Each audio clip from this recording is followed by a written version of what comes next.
पुण्यात अत्यंत भयानक हत्याकांड। तरुणाचे हातपाय कट करून शीर आणि धड वेगवेगळ्या विहिरीत फेकून देण्यात आले। पुणे जिल्ह्यात अत्यंत भयानक हत्याकांड घडले आहे। एका तरुणाची अत्यंत क्रूरपणे हत्या करण्यात आली आहे। तरुणाचे हातपाय कट करून शीर आणि धड वेगवेगळ्या विहिरीत फेकून देण्यात आले आहे। या घटनेमुळे एकच खळबळ उडाली आहे। हत्या झालेला तरुण परीक्षेला जाण्यासाठी घराबाहेर पडला होता। मागील 8 दिवसापासून तो बेपत्ता होता। अखेर त्याचा मृतदेह सापडला आहे।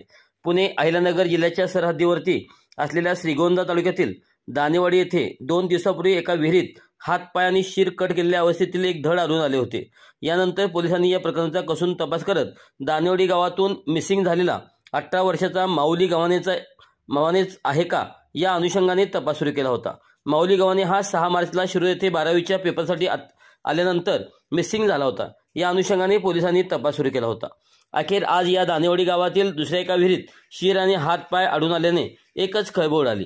या 2 वेगवेगळ्या विहिरीमध्ये आढळलेले शीर आणि धड याची ओळख पटली असून माऊली गव्हाणे या 18 वर्षीय तरुणाचाच हा मृतदेह असून माऊलीची एवढ्या क्रूर निर्गुणपणे हत्या कोणी केली या घटनेचा तपास आता पोलीस करत आहेत। या धक्कादायक घटनेने पुणे आणि अहिल्यानगर जिल्ह्यात एकच खळबळ उडाली आहे।